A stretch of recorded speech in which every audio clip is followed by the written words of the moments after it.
ఆకాశవాణి వరంగల్ కేంద్రం. సారంగి శ్రవ్య నవల నాటకం ధారావాహిక. గీతరచన నవల రచన శ్రీమతి చుండూరు సీత. నవలా పఠనం నిర్వహణ శ్రీ అడవి రాజబాబు. ఎడిటింగ్ శ్రీ పిల్లి శ్రీనివాస్, శ్రీమతి గాదెవాణి. గ్రాఫిక్స్ మరియు యానిమేషన్ బొజ్జ అంజనీప్రియ, బొజ్జ చాణక్యవర్ధన్. పర్యవేక్షణ శ్రీ ఇల్లెందుల రవికుమార్. ఇంతవరకు జరిగిన కథ. రాజు రుద్రని వేట సందర్భంగా కలిసిన తర్వాత సారంగికి ఒక ఆలోచన వచ్చి దానిని అమలు చేసే ప్రణాళిక సిద్ధం చేస్తుంది. అందులో భాగంగా తన బృందంతో రాజ్యంలో ప్రదర్శనలు ఏర్పాటు చేస్తుంది. రాజగురువు నీలకంఠ శర్మ తన నగరంలో ప్రదర్శన ఇమ్మని సారంగి బృందానికి ఆహ్వానం పంపిస్తాడు. సారంగి స్వయంగా ప్రతిభా పాటవాల్ని ప్రదర్శించి ఆయనను మెప్పిస్తుంది. వృధాగా పోతున్న వర్షపు నీటిని సద్వినియోగం చేయటానికి చెరువులు తవ్వించి వ్యవసాయం చేసుకునేందుకు వసతులు కల్పించమని, అందుకు చక్రవర్తి గారితో సమావేశం ఏర్పాటు చేయమని కోరుతుంది. అందుకే తన నాట్య ప్రదర్శన గురుదక్షిణ అంటుంది.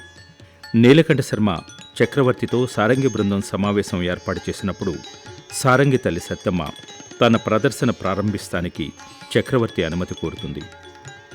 వినండి సారంగి శ్రవ్య నవల నాటకం ధారావాహిక.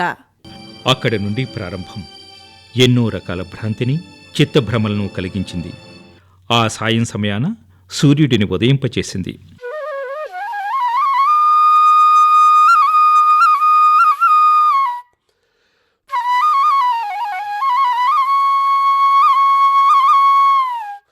రాజుగారి సింహాసనాన్ని మాయించేసింది. ఉరుములు మెరుపుల్ని తెప్పించింది.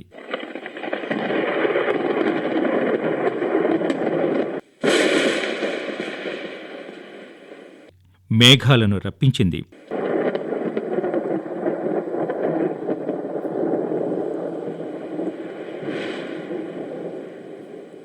వర్షం కురిపించింది.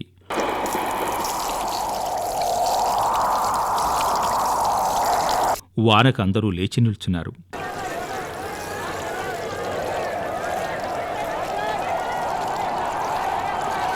విచిత్రంగా వాన మాయమై ఎండ కాసింది.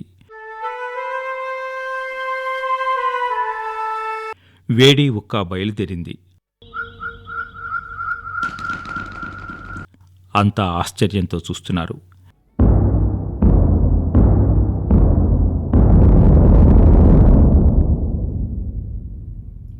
చక్రవర్తి అన్నాడు, ఇది గారడీ విద్య కాదు, ఇంద్రజాలం కదా. సత్తమ్మ చిరునవ్వుతో అంగీకరించింది. ఒక త్రాసు తెప్పించి తన భర్తని అందులో కూర్చోబెట్టి అతని ఎత్తు బంగారాన్ని తూచి, ప్రభు, ఇది తమ కోశాగారానికి నా బహుమతి. ఓ సైనికుడిని పిలిచి, దీని ప్రభువుల వారి కోశాగారానికి చేర్పించండి. సైనికుడు మూటను ఎత్తినప్పుడు అది ఖాళీ సంచిగా గుర్తించాడు. మూటని దులిపి చూశాడు. అందులో ధనం మాయమైంది. అది రాజావారి అంతఃపురం. ఒకేసారి నలుగురు పక్కపక్కగా నడిచి లేదా కవాతు చేస్తూ వెళ్లగల ఆ మార్గంలో ప్రతి ఒక్కడూ ఆగకుండా తిరుగుతుంటాడు. ప్రదర్శనలో కాపలాగా కొంత సైన్యం ఉంది. అయినా ఆ మార్గాన చుట్టూ తిరిగేవారు తిరుగుతూనే ఉన్నారు. వారంతా అటు చూడటం గానీ ఇటు చూడటం గానీ ఆగటం గానీ చేయటం లేదు. మహారాజా, మనం ఒకసారి వలయాకారంలో ఉన్న ఆ దారిని, అందులో తిరుగాడుతున్న మన సైనికుల్ని చూద్దాం. ప్రజలు ప్రభువు అభిముఖంగా ఉన్నారు. అందరూ తమ తమ ముందున్న వైపుకు చూస్తున్నారు. ఆ దారి వలయాకారంలోనూ చాలా ఎత్తులోనూ ఉండటం వల్ల అందరికీ కనబడుతూ ఉంది. సైన్యం కవాతు చేస్తూ చేస్తూ నడుస్తూ నడుస్తూ ఉన్నట్టుండి వాళ్ళు మాయమయ్యారు.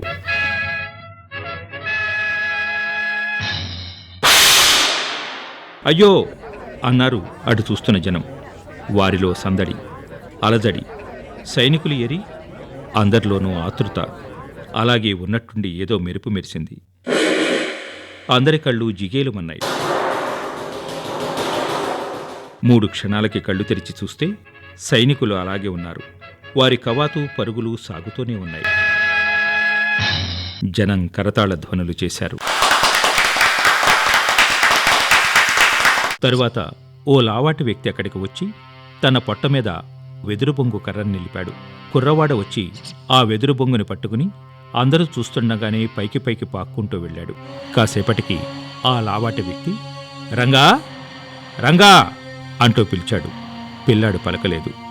వెదురు బొంగుని కిందకి తీసి రంగా రంగా. ఆ వ్యక్తి ఏడుస్తున్నాడు. పిల్లవాడు ఏడి? అందరిలోనూ ఆందోళన. పిల్లవాడు పైనుంచి ఎటు వెళ్ళాడో తెలీదు. ఆ వ్యక్తి ఇంకా ఏడుస్తూనే ఉన్నాడు. అప్పుడు సత్తమ్మ వచ్చింది. ఏమైంది అని అడిగింది. అతను చెప్పాడు, నీ పిల్లాన్ని ఇందాకే అల్లరి చేస్తా అంటే ఆ తెల్లని తలపాగా ఆయన దగ్గర చూసిన పిలు. లావాటి వ్యక్తి పిలిచాడు. పిల్లాడు తలపాగా దగ్గర నుంచి అంటూ పరిగెత్తుకు వచ్చాడు. అంతే, రాజు, మంత్రులు, ప్రజలు అంతా కరతాళ ధ్వనులు చేశారు. అలా మరికొన్ని అంశాలు ప్రదర్శించి ముగించింది సత్తమ్మ. రాజువంక చూశాడు నీలకంఠ శర్మ. ఆయన ముఖం చాలా సంతోషంగానూ ప్రసన్నంగానూ కనిపించింది. ఎలా ఉంది? కనుచూపులతోనే చక్రవర్తి నీలకంఠ శర్మని ప్రశ్నించాడు.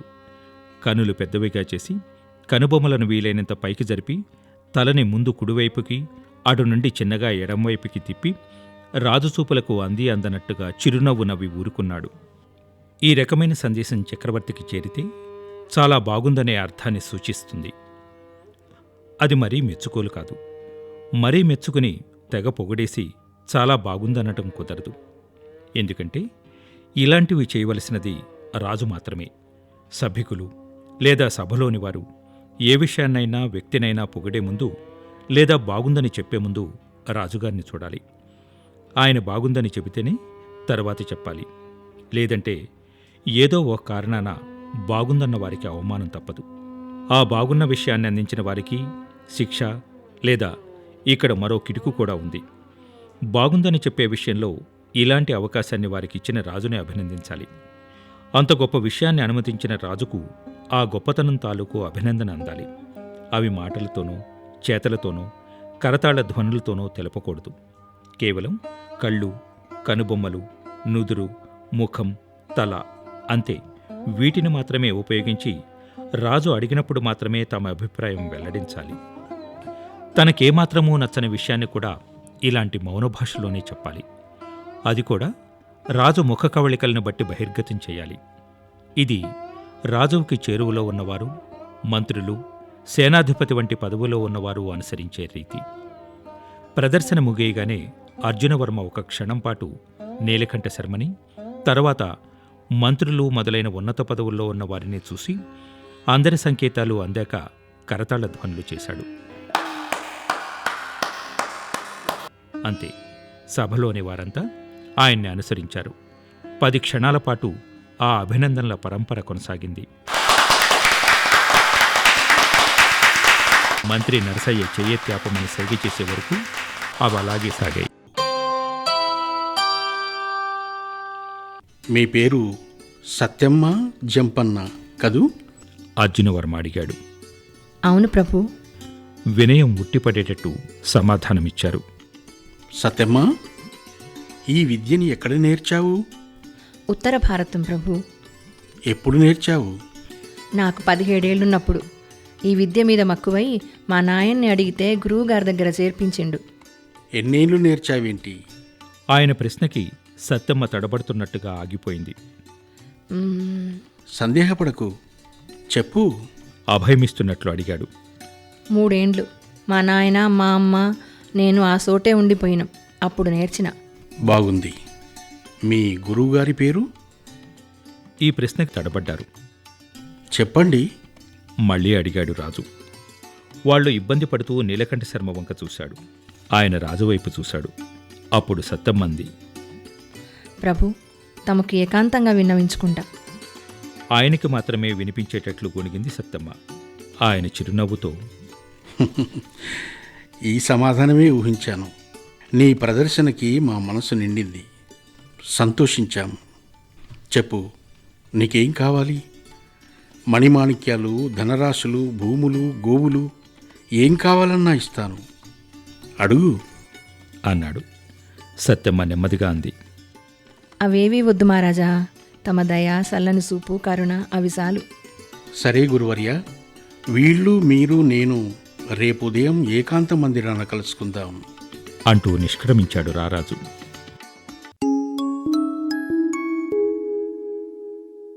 మర్నాడు రారాజు ఏకాంత మందిరాన అర్జునవర్మ, నీలకంఠ శర్మ, సత్తెమ్మ, జంపన్నల సమావేశం జరిగింది. రాజుకన్నా ముందుగా సత్తెమ్మ, జంపన్నలు వచ్చారు. రారాజు రాగానే చేతులు జోడించి వినయంగా నమస్కరించి అలాగే నిల్చుండిపోయారు.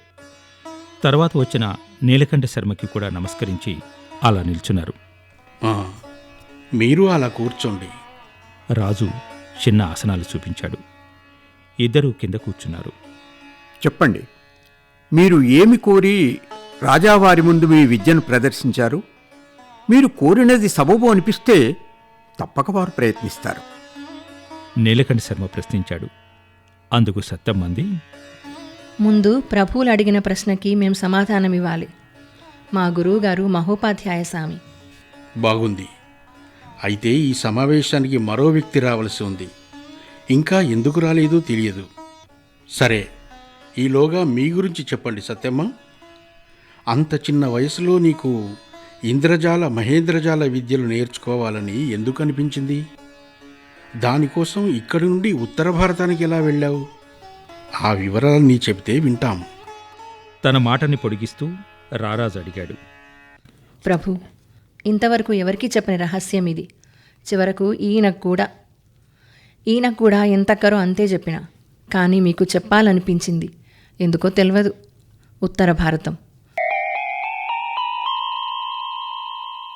ఓ చిన్న ప్రాంతం. ప్రభు, మా నాయనే కాదు, మా పూర్వీకులంతా కూడా ఇంద్రజాల విద్యల్లో దిట్టలు. ఎందరో రాజులు చక్రవర్తుల కాడ ఈ విద్యను చూపి బంగారు పొలాలు, ఇండ్లు, భూములు ఇనాంగా పొందినోళ్ళు. అయితే మా నాయనకు సవిత్తమ్ముడు ఒక ఆయన ఉండేటోడు. ఆడిబుద్ధి మంచిది కాదు. జూదం ఆడేది, దొంగతనం చేసేది, ఆడోళ్ళని వెనకేసుకొని తిరిగేది. అది ఆడి నైజం. అందుకే తరతరాల నుండొచ్చిన ఆ విద్యను మా తాత ఆడికి నేర్పించలా. విద్యలు ప్రదర్శించి మెప్పు పొందాలి, సంపాదించాలి. కానీ దీన్ని పక్కదారుల పట్టించి అన్యాయంగా పొందకూడదని మా తాత అనేది. ఇంద్రజాల విద్య నేర్చినోడికి ముందుండాల్సిన గుణం అర్హత అని మా తాత చెప్పేటోడంట. అయితే మా తాత చిన్నపిల్లాం కొడుకైన ఈడికెప్పుడు సంపదయావా. రేపో మాపో మా నాయన కాడ ఈ విద్య నేర్చినాక ఏడాదికల్లా జమీందారునైపోతా, ఆ తర్వాత రాజునైపోతా కూడా అని తన సావాస కళ్ళతో అనేటోడంట. ఆడి ఏసం, బాస, తీరు, తెన్నులు అన్నీ అదో రకంగా ఉండేవంట. చెరువుగున మోడు పుట్టిండని ఊరంతా అనుకునేటోళ్ళంట. ఆడికి వయసొచ్చే నాటికి మా తాత బాగా సంపాదించి పెట్టిండు. ఇంకా నా వల్ల కాదని ఇంట్లో కూర్చుంటే మా నాయన అందుకున్నాడు. అయితే మా నాయన సంపదకు అద్దు పెట్టుకున్నాడు. అంతకు మించి ఎవరేమిచ్చినా తీసుకోలే. ఎందుకన్నా, ఓ ఊరిని అడుగు, బతికిపోతాం, జమీందారులం అయిపోతాం అని బాబాయ్ అనేటోడు. వద్దురా బాబు, శక్తిని మించిన సొమ్ము సంపాదిస్తే నెత్తి కొడుతుంది, అది కాసులగున్న కంపు గుణం అనేటోడు నాయన. ఈ లోపల మా తాతను అడిగినట, నాకు ఇంద్రజాల విద్య నేర్పు అని. అట్టనే నేర్పుతా, 2 ఏళ్ల పాటు దీక్షగా ఉండు. మాంసం, మగువ, మధువు ఇటు దూరంగా ఉండాలి.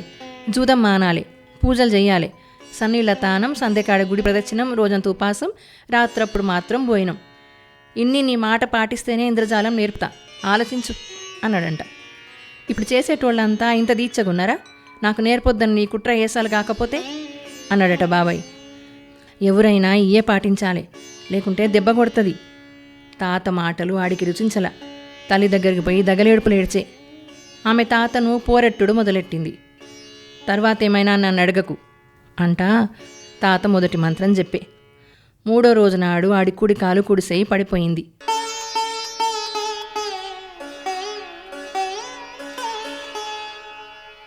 తాత ఎన్నో ఊర్లు, దేశాలు తిప్పి తిప్పి ఆని ఓ మోస్తరుగా తెచ్చిండు. నడక వంకరగా, చెయ్యి సన్నగా అట్టనే ఉండే.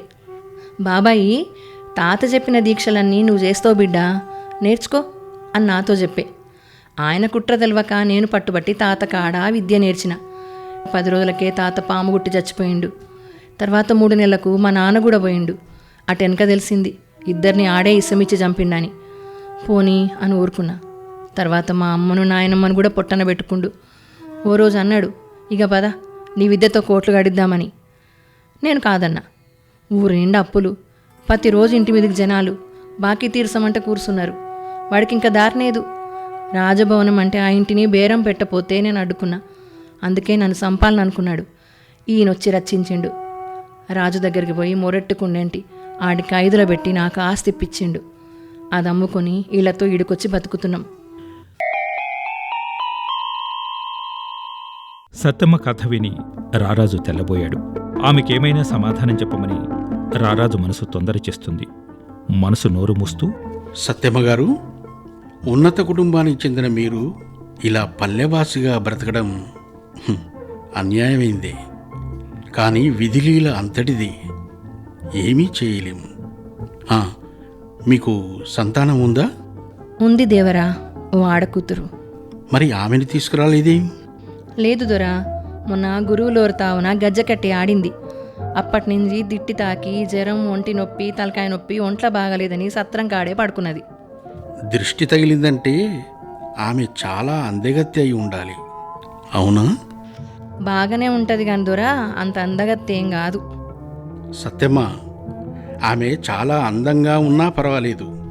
ఎందుకంటే మా కులదైవం శంకరుడు, ఇలవేలుపు శ్రీరామచంద్రుడు.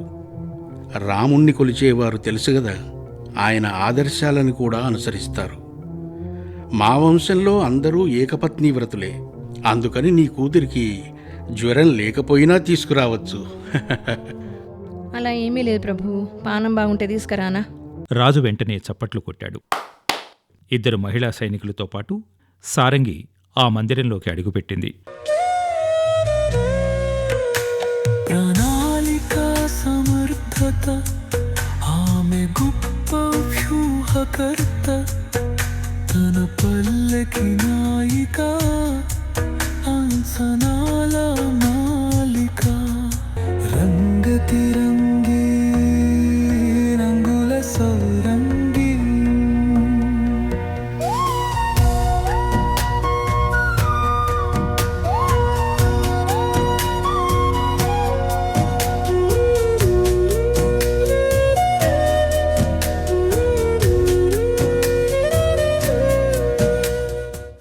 ఇలాంటిదేదో జరగనుందని నీలకంఠ శర్మ ఊహించి ఉన్నాడు.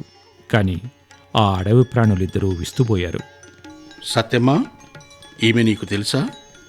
జంపన్న, నీకైనా తెలుసా? 2 వర్మకాళ్ళ దగ్గరకు వచ్చి దండాలు పెట్టారు. క్షమించండి దేవరా. సారంగిని చూసి, సారంగి, వీళ్ళిద్దరూ నీకు తెలుసా? ప్రభు, వాళ్ళకి నాకు కూడా ఒకటే జరిగింది. తెలిసిన విషయం బుద్ధి చెప్పనీయదు, తెలియని విషయం మనసు చెప్పనీయదు. ఇదే ఇక్కడ జరుగుతోంది. తర్వాత ఆమె తల్లిదండ్రుల వైపు తిరిగి, అమ్మా, నాయనా, మీరిద్దరూ ఇంటికెళ్ళండి. నాకిక్కడ కొన్ని చిన్న పనులున్నాయి, చూసుకొనొస్తా. నీ సావాసగాళ్ళు 6 సత్రంలో వదిలి మీరెళ్ళండి. రాజుకు నమస్కరించి వాళ్ళు వెళ్ళిపోయారు. సారంగి ఆయనకు నమస్కరించి నెమ్మదిగా చిన్న స్వరంతో ఆకట్టుకునేటట్టు తన పథకాన్ని తెలిపింది. ప్రభు, ఏ ప్రాంతమైనా అభివృద్ధి చెందాలంటే జనం తిరుగాడాలి. జనం రావాలంటే అక్కడ జాతరో, సంతో, భగవంతుడో ఉండాలి. దేవుడు ఉండాలంటే దేవలం కట్టాలి. శివయ్యకు గుడి కడితే శిల్పాలొస్తాయి. శిల్పాలతో శాసనాలొస్తాయి. అవి మీ కీర్తికి కలికితిరాయిగా నిలుస్తాయి. కానీ గుడి అంటే రాళ్ళు రప్పలే. అక్కడి జనాలకి ఒరిగేదేమిటి? నీలకంఠ శర్మ చెప్పాడు. ప్రభు, జనం ఉన్న చోట జలం ఉండాలనిపిస్తుంది. ఇప్పుడు 100 మైళ్ళ భూమి వృధాగా పడి ఉంది. విజ్ఞాన శాస్త్రజ్ఞులను పిలిపించి సరైన చోటు చూపించమని, అక్కడ చెరువులు గాని సరస్సులు గాని ఏర్పాటు చేస్తే అడవిలా ఉన్న ఆ చోటు అందమైన పల్లెగా, నీటి కేంద్రంగా, ఆధ్యాత్మిక వేదికగా మారిపోతుంది. శిల్పాలలో కళలు, కళల వల్ల ప్రజలలో ఆరాధనాతత్వం, లౌకికత్వం, అలౌకికతత్వం అలవడతాయి. ప్రజల్లో హింసాత్మక భావాలు చాలా వరకు కరుగుతాయి. కానీ గురువర్య, ఇంత పెద్ద ప్రణాళికకు చాలా ధనం కావాలి. లేదంటే బొక్కసానికి దెబ్బ కదా. అందుకు మార్గం ఉంది. సంగమసీమరాజు రవికాంతుడు తన మనుషులతో మన రాజు రుద్రని చంపడానికి పంపించాడు. మొన్న అడవిలోనూ రాజ్యంలోనూ అనుచరులుగా అతన్ని చుట్టుముట్టి మట్టు పెడదామనుకున్నారు. అతను వీరుడు, పరాక్రమవంతుడు, వివేకి. అందువల్ల ఆపదను దాటగలిగాడు. అలా దాడికి దిగడం 5వసారి. క్షమాగుణం మితిమీరితే చేతగానితనం అనిపించుకుంటుంది కనుక యుద్ధం రాజనీతి అవుతుంది. పోనీ అక్కడి ప్రజలేమైనా సుఖంగా ఉన్నారా అంటే అదీ లేదు. అతని మీద యుద్ధం చేసి సామంతునిగా చేసుకుంటే అతను కట్టిన కప్పం ఆలయానికి ఆ చెరువుకి సరిపోతుంది. వాళ్ళు నానా కష్టాలు పడుతున్నారు. అతని రాజభోగాలకు విలాసాలకు వారి శ్రమను దోచిపెడుతున్నారు. అమానుషమైన ఈ దాడి మానవత్వం అనిపించుకోదు. మానవులు కానివారిని అయితే లొంగదీసుకోవాలి, లేదంటే మెడలు వంచి సుంకం వసూలు చేయాలి. ప్రజలను ఉత్తేజపరిచి రాజు మీద ఏ ఆరోపణలున్నా నేరుగా మనకు చెప్పమనాలి. దీంతో ప్రజాశక్తి పెరుగుతుంది, పాలకుడికి బుద్ధి వస్తుంది. నీలకంఠ శర్మ మాటలకు అర్జునవర్మ ఆలోచనలో పడిపోయాడు. కాసేపు ఆగిన తర్వాత, సారంగి, నీవిక వెళ్ళవచ్చు. ఆమె అంతవరకు రాజుగారి ఏకాంత మందిరానికి వెళ్లే మేడ మెట్లకి క్రింది చివరి మెట్టు మీద కూర్చుని ఉంది. రాజు ఆమెకని ఓ ఆసనం వేయించినా అక్కడ కూర్చోలేదు సారంగి. రాజు తనని వెళ్లటానికి అనుమతించాక ఇద్దరికీ నమస్కరించి వెళ్లటానికి ఓ అడుగు వేసింది. సారంగి, సౌందర్యంతో ఆపదలు వస్తాయన్నది నిజమే. కానీ ఆపదను అవకాశంగా మార్చుకోవడం వివేకవంతుల లక్షణం. అది గుర్తుంచుకో. చిత్తం ప్రభు. వెళ్ళిపోయింది. మాటల మధురాంగి సమయోచిత చదరంగి ఎంగిటి అంది రంగుల సారంగి.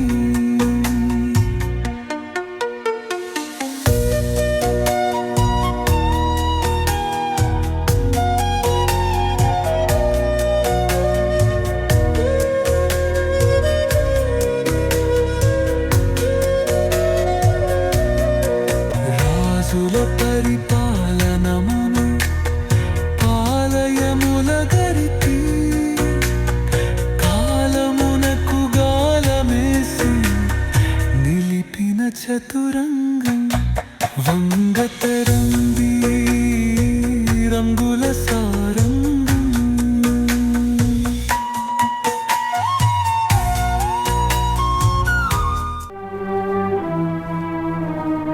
వేటకు వెళ్లి వచ్చినప్పటినుంచి రాజు రుద్రకి విశ్రాంతి లేని పని తగిలింది. తన కొలువులో ఉన్నవారిలో అవినీతి పెరిగింది. ఒకటంటే ఒకరికి పడకపోవటం, పితూరీలు చెప్పడానికి ప్రతి ఒక్కరూ సిద్ధంగా ఉండటం, పదోన్నతికి పోటీలు, క్రిందివాడింటే పైవాడికి లోకు వంటి ఎన్నో దుర్గుణాల్ని ఆయన కనుగొన్నారు. మంత్రులందరిలో నమ్మదగినవాడు ఎవరో తెలియదు, ఎవరిని నమ్మాలో తెలియటం లేదు. విషయానంతా మహారాణికి చెప్పుకున్నాడు ఆయన. రాణి విద్యులత ఇలా అంది. ప్రభు, ఎంత గొప్పవారైనా దుష్టుడైనా వాడు ఆధారపడేది మాత్రం 4వ శ్రేణికి చెందిన వ్యక్తుల మీదనే. దుష్టుడైనా శిష్టుడైనా ముందు తన అంగబలం చూసుకునే విర్రవీగుతాడు. చక్రవర్తి అయినా సరే ఒంటరిగా వెళ్ళడానికి ఇష్టపడడు. ఎందుకంటే మంది మార్బలంతోనే ఆయనకొక శక్తి వస్తుంది. అతను ఎంత వీరుడైనా శూరుడైనా ఒంటరితనమనేది నిరుత్సాహాన్ని, గుంపులో ఉన్నప్పుడు ఉత్సాహాన్ని ఇస్తుంది. అందుకని రాజోద్యోగులందరికీ కింద తరగతుల వారి సేవలను నిలిపివేయండి, చివరకు సైన్యాధ్యక్షునికి కూడా. అదేమంటే మీలో చాలామందికి వీరి వల్ల ఆపద రానుందని తెలపండి.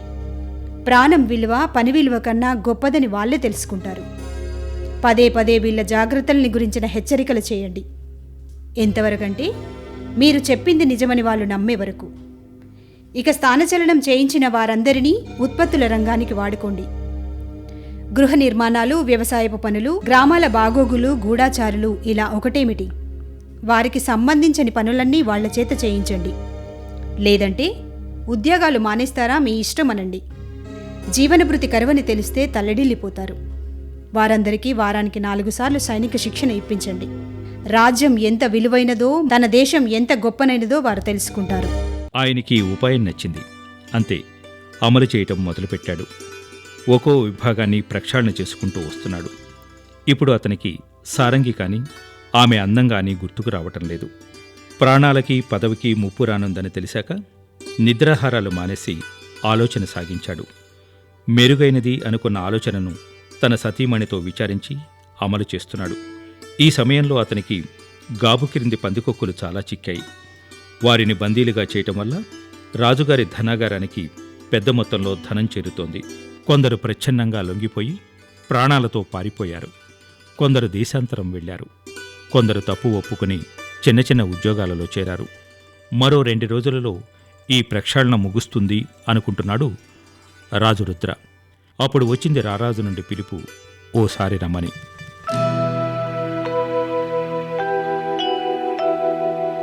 రారాజు నుండి సెలవు తీసుకున్న సారంగి రుద్ర ఉండే రాజ్యానికి వచ్చింది. దక్షిణ ద్వారం గుండా రుద్ర రారాజు దగ్గరికి వెళ్ళటం, ఉత్తర ద్వారం నుండి ఆమె రాజధానిలోకి అడుగుపెట్టడం ఒకేసారి జరిగింది. రారాజు తనని వెళ్ళవచ్చని చెప్పిన తర్వాత రాజధానిలో చాలా చోట్ల తిరిగింది. మగవాడి వేషంలో ఆమె నగరంలో తిరిగింది. వాణిజ్య సముదాయాల్లోకి వెళ్ళింది. ధరలు విచారించింది. కొత్తగా వచ్చిన నాణ్యమైన బట్టలు, అందమైన నగలు, గృహాలంకరణ సామగ్రి, 4 బుట్టల నిండా పండ్లు అన్నీ తీసుకుని తన వాళ్ళని ఒక గుర్రపు బండిలో రుద్ర ఉన్న రాజధాని నగరానికి పంపించింది.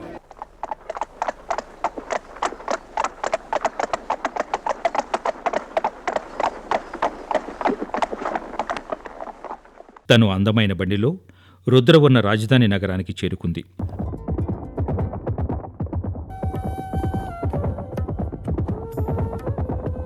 తనని 2 జతల కళ్ళు అనుసరిస్తున్నాయని ఆమెకు తెలుసు. ఆలోగా ఆమె తన వారిని చేరుకుని చేయవలసింది చెప్పి అక్కడి నుండి తిరిగి వాణిజ్య సముదాయాల సమాక్షికి చేరుకుంది. మంచి గంధపు చెక్కతో చేసిన ఓ నగలు పెట్టెనుకొని చేతిలో పట్టుకుని వెనుతిరిగింది. ఆమెకు కళ్ళు తిరిగినట్టుగా అనిపించి దుకాణపు అరుగు మీద కూర్చుంది. తరువాత, మా మనిషే, కంగారు పడక బాడుగుబండి తెప్పించండి అనటం వినిపించింది. మనసులోనే నవ్వుకుంది. అంతే, స్పృహ తప్పి పడిపోయింది.